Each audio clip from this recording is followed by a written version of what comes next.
রাসূল সাল্লাল্লাহু আলাইহি সাল্লাম কেমন মোহাব্বত করতেন, সাহাবীরা কেমন মোহাব্বত করতেন রাসূলকে। এক রাসূল সাল্লাল্লাহু আলাইহি সাল্লাম যেমন আপনারা বসে আছেন মসজিদে নববীর মধ্যে বসে দরস দিচ্ছেন, এক সাহাবী রাসূল কোণের দিকে বসে আছে, তাকে না কেউ চিনতো, তাকে না কেউ জানতো। এই লিবাসটা ফাটা, পেহরানটা পড়েছিল ফাটা, আরে মাথায় টুপিটা পড়েছিল ফাটা, গরীব অসহায় এক সাহাবী রাসূল এক কোণায় বসে আছে। রাসূল সাল্লাল্লাহু আলাইহি সাল্লাম বক্তব্য দিচ্ছেন, দিতে হঠাৎ চুপ চুপ হয়ে গেলেন। ওই কোণে যে সাহাবী আছে, এখানে আসো। আসলেন, সামনে আসলেন, সবাইকে ছিঁড়ে ছিঁড়ে আসলেন। ওই সাহাবী, তোমার নাম কি? হুজুর, আমার নাম হলো যুহাইব। বলিনা সুবহানাল্লাহ। আমার নাম যুলাইব।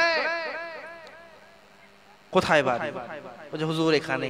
কি অবস্থা? বলে হুজুর ফাটা, ছেঁড়া, নোংরা, বড় অসহায়, বড় গরীব আমি।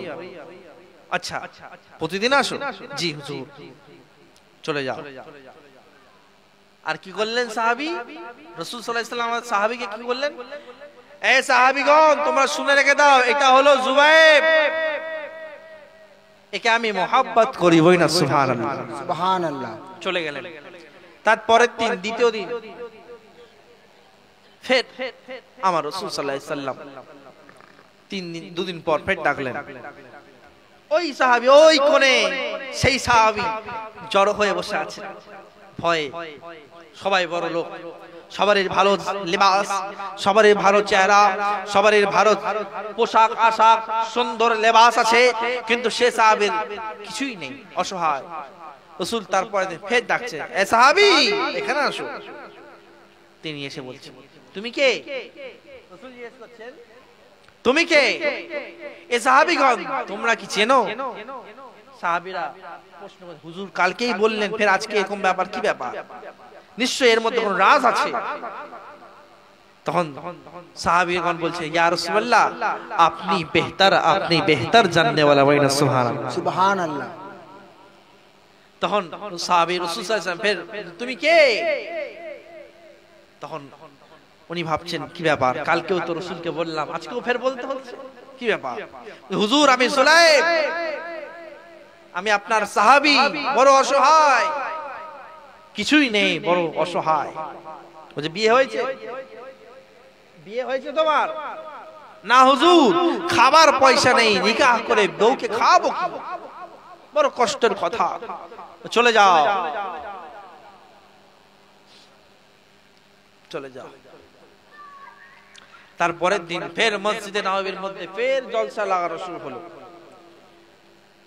ফের ওই সাহাবী কোণে বসে আছে। ওই সাহাবী, আমার রাসূল কতবার তাকে মোহাব্বত করে ডাকছে। বলেন সুবহানাল্লাহ, সুবহানাল্লাহ। ওই সাহাবী বসে আছেন, রে সাহাবী এখানে শোনো। ফের জিজ্ঞাসা করলেন, এ সাহাবী তুমি কে? সাহাবী, হুজুর আমি যুলাইব, এই ছেঁড়া ফাটা অবস্থা, আমি হলাম যুলাইব। এ সাহাবীগণ, তোমরা কি জানো কে? না হুজুর, আপনি বেহতরিন, আপনি বেহতর জাননে ওয়ালা। ওয়াইনা সুবহানাল্লাহ, আপনার কদমে আমার মা বাপ কুরবান, আপনি বেশি জাননে ওয়ালা। ওয়াইনা সুবহানাল্লাহ। ফের প্রশ্ন করছেন, এ যুলাইব তুমি কি বিয়ে করেছো, শাদী করেছো? হুজুর হ্যাঁ, একই প্রশ্ন একই উত্তর, নিজেই খেতে পারি না, বউকে খাও। সাহাবী রাসূল, চলে যাও, ওই আনসার, ওই মুহাজির, ওই ব্যবসাদারি, ওই বড় লোক, ওর বাড়িতে একটা মেয়ে আছে উপযুক্ত, তাকে গিয়ে সালাম করো আর বলো তার সাথে যেন তার মেয়ের সাথে যেন তোমার নিকাহটা পড়িয়ে দেয়। বলেন সুবহানাল্লাহ। সে কেমন ছিল? সেই বাপ, সেই মেয়ের বাপ কেমন ছিল? ওই আনসারদের মধ্যে সবচেয়ে বড় লোক ছিল। বলেন সুবহানাল্লাহ। আর সুন্দর কেমন ছিল ওই মেয়ে? ওই মদিনা শহরের মধ্যে সবচেয়ে দেখতে সুন্দর ছিল হলো তিনার মেয়ে। বলেন সুবহানাল্লাহ। চলে গেলেন। চলে যাওয়ার পর গিয়ে বলছে আসসালামু আলাইকুম ওয়া রাহমাতুল্লাহ। ওয়া আলাইকুম আসসালাম। কি ব্যাপার জুলাইব, আজ আমার বাড়িতে কি ব্যাপার? হুজুর, আপনার মেয়ের সাথে, আপনার কন্যার সাথে আমি নিকাহ করতে চাই। এই নিকার প্রস্তাব রাসূল সাল্লাল্লাহু আলাইহি সাল্লাম মদিনা থেকে বসে বসে দিয়েছে। বইনা সুবহানাল্লাহ। বাপ বলছে আমি মদিনার মধ্যে সবচেয়ে বড় লোক, সবচেয়ে আমির, আর আমি, তুমি খেতে পাও না, তুমি শুতে পাও না, তুমি দেখো তোমার বাড়ি নেই, তোমার ঘর নেই, খাবার ঠিক নেই, পোশাক ঠিক নেই, আমি কেমন করে তোমাকে বিয়ে দিই, কেমন করে তোমাকে বিয়ে দিই? রাগান্বিত হয়ে গেছে বাড়ির মা, তার মাও রাগান্বিত হয়ে গেছে। কিন্তু কন্যা বলছেন আমি নিকাহ করব, কারণ আমার রাসূল তাকে পাঠিয়েছে। বইনা সুবহানাল্লাহ। কত মুহাব্বত দেখেন, রাসূল তাকে পাঠিয়েছেন, রাসূল পাঠিয়েছেন, আমি নিকাহতে কবুল করব। তো নিকাহ হয়ে গেল, নিকাহ হয়ে গেল। কিন্তু ওনারা বাপ বললেন, শ্বশুর মশাই বললেন যে আমি বিয়ে দেবো, কিন্তু শর্ত একটা, আমার কাছেই থাকতে হবে, তোমার তো কিছুই নেই, আমার কাছে। হুজুর তাই থাকবো। তো নিকাহ হলো, রাসূল নিকাহ পড়ালেন, নিকাহ হয়ে গেল। এবার ওই রাত, নিকার পরে রাত, বাসরের রাত, ফুলসজ্জার রাত, যে রাত, ওই রাতের মধ্যে অনুষ্ঠিত হয়েছে। এবার স্বামী স্ত্রীর চেহারা দেখবে, স্ত্রী স্বামীর চেহারা দেখবে। ঠিক এরকম সময় মসজিদ থেকে এলান হচ্ছে যুদ্ধে যেতে হবে, যুদ্ধে যেতে হবে, জঙ্গে যেতে হবে, জিহাদের ডাক এসেছে, জিহাদের ডাক এসেছে, যে যেমন পরিস্থিতি আছো তোমরা চলে আসো।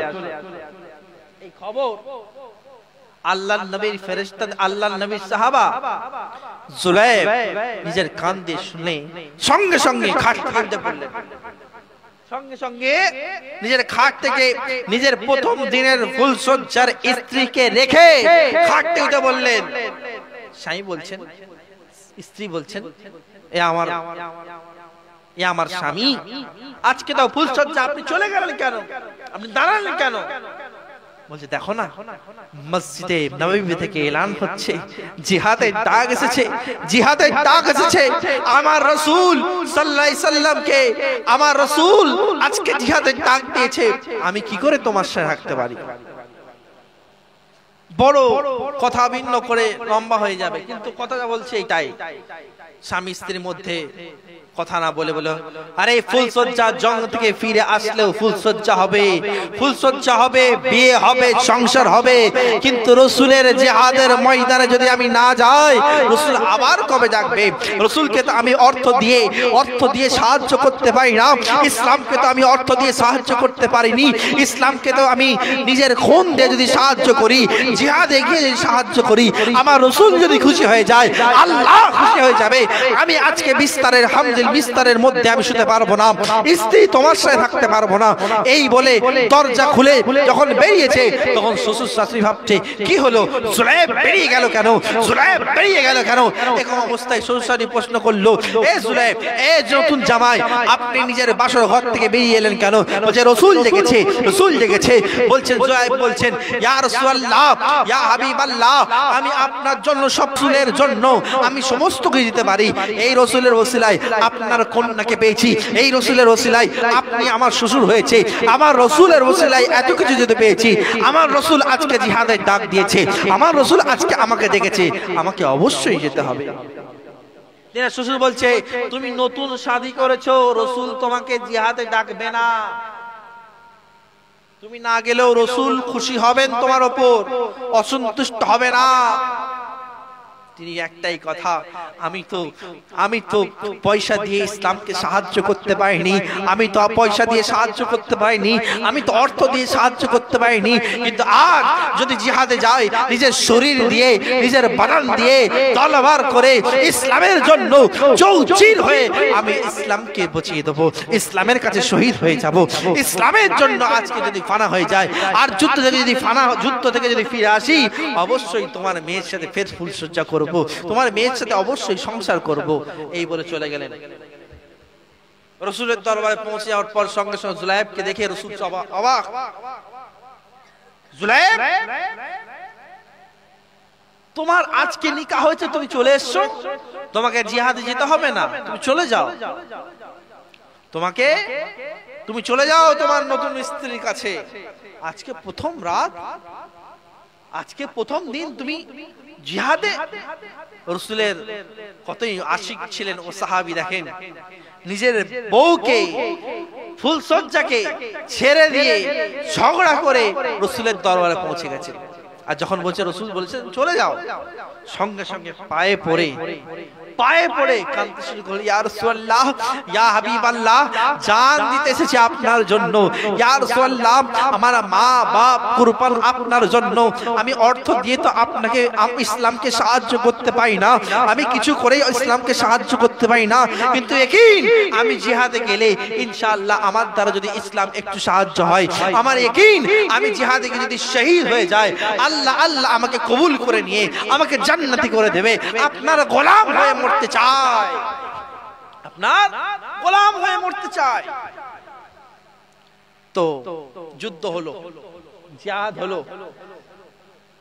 জিহাদে মুসলমানদের জয় লাভ হয়ে গেছে। বলিনা সুবহানাল্লাহ। মুসলমানদের জয় লাভ। প্রায় 20 জন মতন মুসলমান লাশ খুঁজে খুঁজে বের করা হলো, কিন্তু রাসূল সাল্লাল্লাহু আলাইহি সাল্লাম একবার ডান দিকে দেখে, একবার বাঁ দিকে, একবার পিছনের দিকে, একবার সামনের দিকে, একটা জনের লাশ খুঁজছে। জুবায়েব কই, জুলাইব কই, জুলাইব কই? তিনি কাঁদতে কাঁদতে বলছেন, জুলাইব তুমি কোথায়, তুমি কোথায়? রাসূল সাল্লাল্লাহু আলাইহি সাল্লাম ওই যুদ্ধের ময়দানে খুঁজতে খুঁজতে দেখে এক সাইডে জুলাইব নিস্তনাবুদ হয়ে শহীদ হয়ে আরাম করছেন। বলিনা সুবহানাল্লাহ। শহীদ হয়ে গেছে। আর শহীদ হয়ে যাওয়ার পর রাসূল সাল্লাল্লাহু আলাইহি সাল্লাম ওর কাছে বসে গিয়ে জুলাইবের হাতটা ধরে বলল, ইয়া আল্লাহ, ইয়া আল্লাহ, আমি এর থেকে রাজি খুশি হয়ে গেছি, আপনিও এর থেকে রাজি খুশি হয়ে যায়।